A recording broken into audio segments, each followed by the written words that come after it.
DPWH Secretary Manuel Bonoan. Sec Manny, magandang umaga po. Magandang umaga, Ted. Magandang umaga sa ating mga subaybay. Opo, salamat sa panahon ulit. Sec Manny, ano ho muna ang kabuuan pong report ng inyong mga tauhan sa mga region sa mga apektadong kalsada at ang actual po na sitwasyon ngayon, kung possible o hindi, at ang inyong ginagawa? Well, umpisa natin dito sa Region 1, Ted, kasi sa Opo. Region 1, Region 1 kasi, ito yung from Ilocos Norte papunta ng Pangasinan. And I'm happy to report na yung Manila North Road natin is passable to all types of vehicles naman. Wala naman tayong aberya dyan, wala namang nasirang tulay. However, sa Region 1, there are yung mga secondary roads that are being kinukumpuni. May yung mga short span bridges na medyo na ano yung mga approaches, but walang collapse totally, no? So, ongoing pa rin yung kuwan namin sa Region 1. Ngayon at medyo hindi na masyadong umuulan yata. So, kuwan namin, mga teams namin, quick response teams namin are being mobilized at kukumpunihin nila yung mga nasira itong araw na ito, no? So, tuloy-tuloy naman yung rally ng traffic dito ngayon sa Manila North Road. Dito naman sa Region 2, ganun din. Wala naman kaming problema sa Cagayan Valley Road at tuloy-tuloy din yung rally ng traffic dyan from sa Tuguegarao all the way to Nueva Vizcaya. So okay yan, walang problema natin yan. Except, meron yung isang kalsada yung from Nueva Vizcaya connecting to Pangasinan, yung Santa Fe to Tuguegarao, sinasabi namin, na meron mga landslides that occurred dyan. Pero I understand that at 6 o'clock this morning, possible na one lane yung section na yan. So continuous naman yung clearing operations din namin dyan sa kalsada na yan. And yung reports from the local governments, sinantabayan namin dito sa mga areas na ito. Sa Cordillera naman, well, dito yung medyo maraming mga landslides that occurred. In fact, Cannon Road remains closed at this time. Hindi pa madaanan yung Cannon Road. At saka yung papunta ng Bontoc, maraming yung landslides nangyari dyan. But at 6 o'clock this morning naman, one lane passable na lahat yung nagawa nila ngayon. And continuous naman yung clearing operations na ginagawa nila ngayon dyan. Yun lang. At yung mga ibang secondary roads at saka yung mga local roads, kasi yung utos ni Presidente kahapon is actually we also have to assist actually yung mga local government in clearing out yung mga damages nila so that kung ano yung mga assistance na needed na ipadala, can reach them. Itong araw na ito, I think nakamobilize din yung mga quick response teams namin Cordillera para matulungan yung local government. Dito naman sa Region 3, well, dito sa Region 3, Ted, actually, except for yung sa Manila North Road, yung Manila North Road, kung dito sa may MacArthur Highway, meron yung mga sections pa rin na flooded, but it was reported to me early this morning na heavy vehicles can pass now doon sa mga sections niyan sa MacArthur Highway, particularly dito sa may bantang Valenzuela at may Kawayan. Napag-alaman ko rin that itong Tiplex, which was closed actually almost the whole day yesterday, meron na yung opening yata ng konti, but only for heavy vehicles for the time being. Sa NCR naman, tumutulong din kami dito sa MMDA to clear out actually yung mga flooded areas dito. I understand that there are only about four road sections in Metro Manila that are not still passable for the time being. But I think nag-subside na yung mga tubig and I think pwede na yata na passable na yung mga ibang sections dito. Opo. Sa Sige. Region 4A naman, dito sa may Quezon, Lucena, Quezon, and Rizal, wala naman masyadong problema dyan except for in Cavite, there are 2 road sections that remains closed actually. But we are hoping that we can open it up actually today.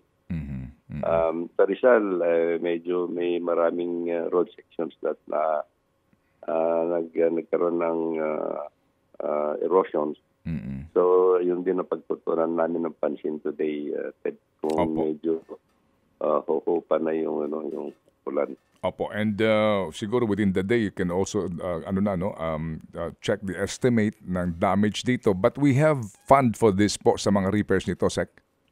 Meron naman actually that we have already nagkuhan kami ng quick response fund initially to the Department of Budget and Management. We're hoping that because of these calamities that na naranasan natin ngayon, I'm sure that they will augment actually yung funds namin for restoration. Okay.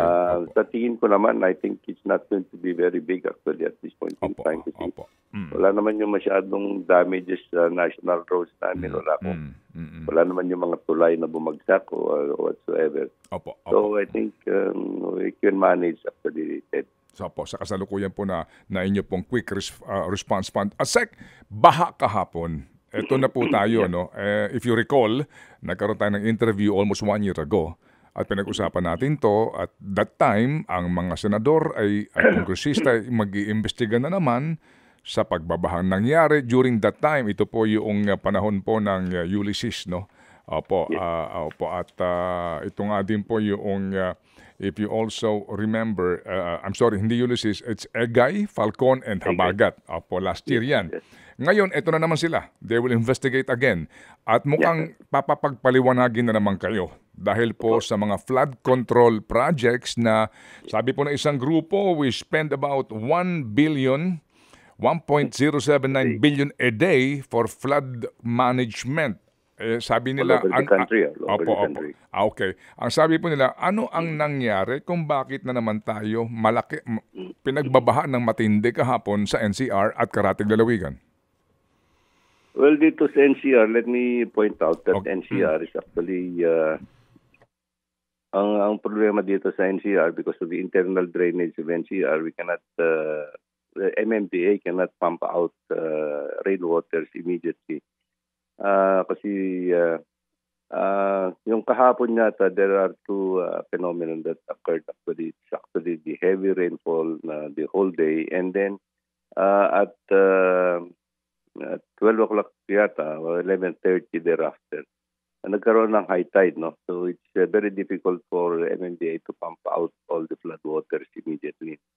So that's the reason why naging stagnant actually yung mga waters inside Metro Manila.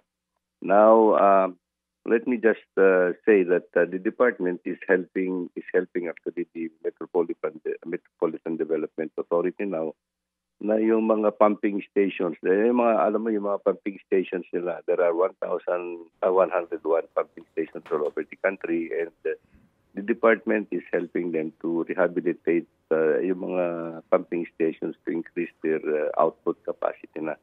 I think we are now upgrading more than 30 pumping stations for the time being para ma-enhance yung output capacity nila. We have completed I think about 15 of these now, and we're continuing to help them.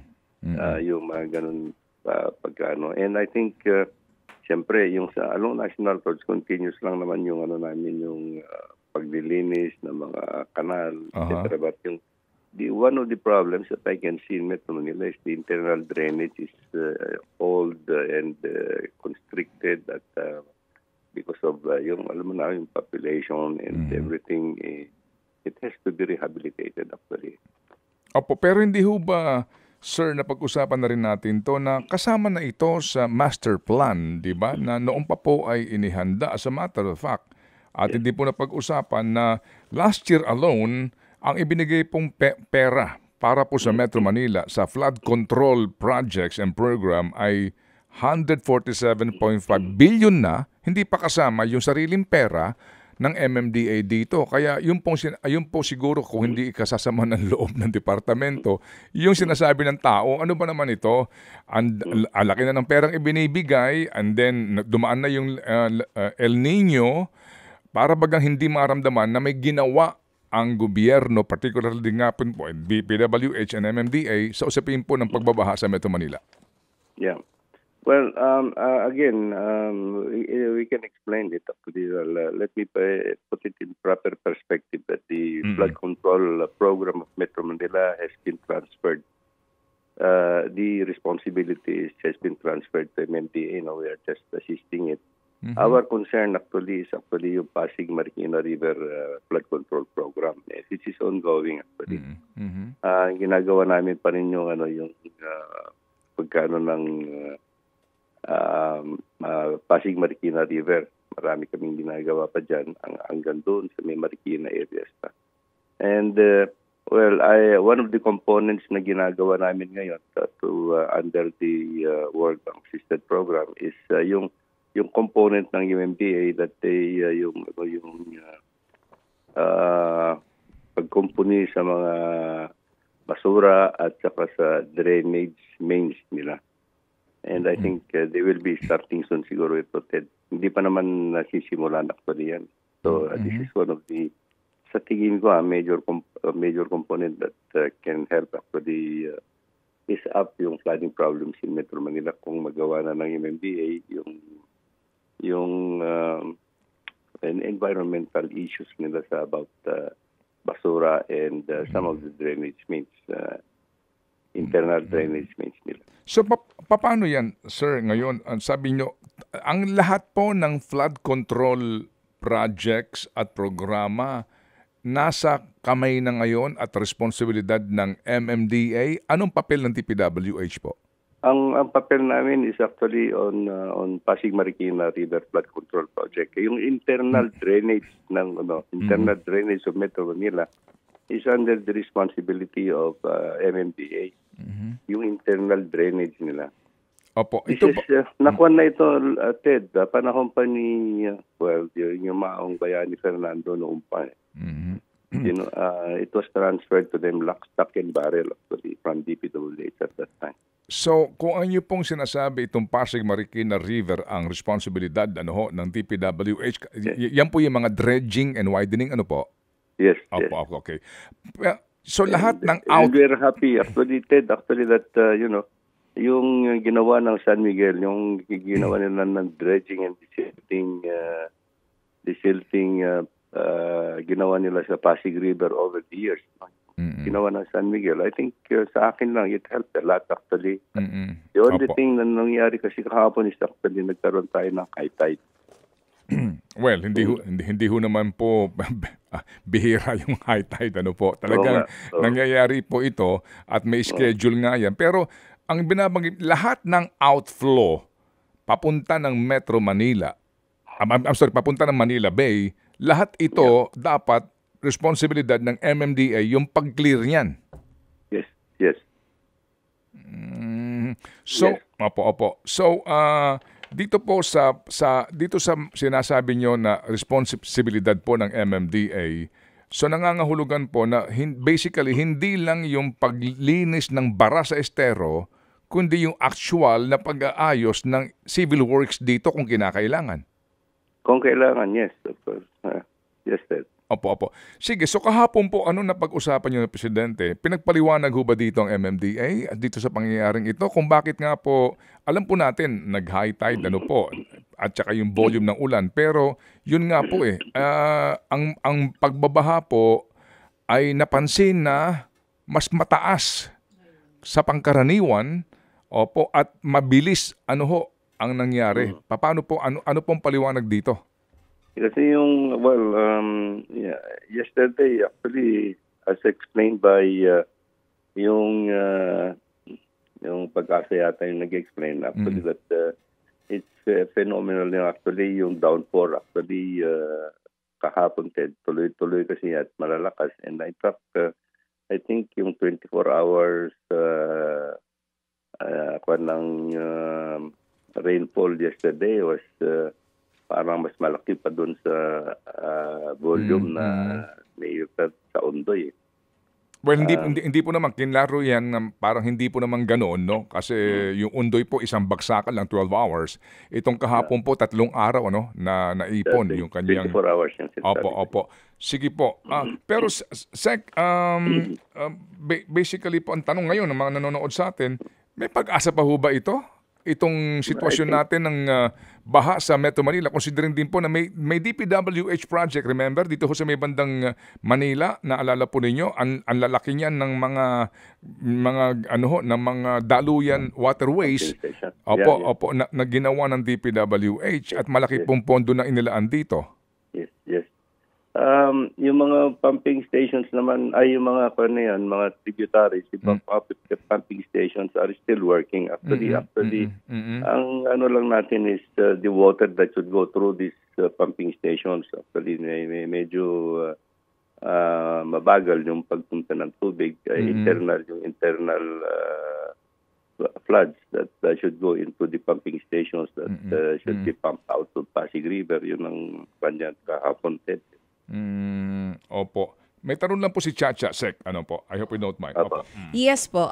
Sec Manny, ano pong reaksyon ninyo dito sa sinabi ng Pangulong Marcos Jr. noong SONA na may mga naniningil nga daw po? Hindi. Sabihin mo na yung sinabi mismo ng Presidente. Opo. Oo. Yung meron po kasing di ho ba sa part ng SONA, ano po, ng ating pong Pangulo Secretary, meron siyang sinabi na magandang balita nga daw po na yung pong mga proyekto ng gobyerno para po sa flood control, ito po, babasahin ko po, mahigit 5,500 flood control projects ang natapos na at marami pang iba ang kasalukuyan pong ginagawa sa buong bansa. May mga, alam nyo na, sinasabi, nasaan na yan? Bakit kami binaha? Ano pong inyong masasabi doon? Ongoing naman lahat ito, Ted. I think, yes, all over the country, yes, we have completed for the last 2 years, about 5,000 projects. And we are also implementing another 5,000 yata this year and next year. No?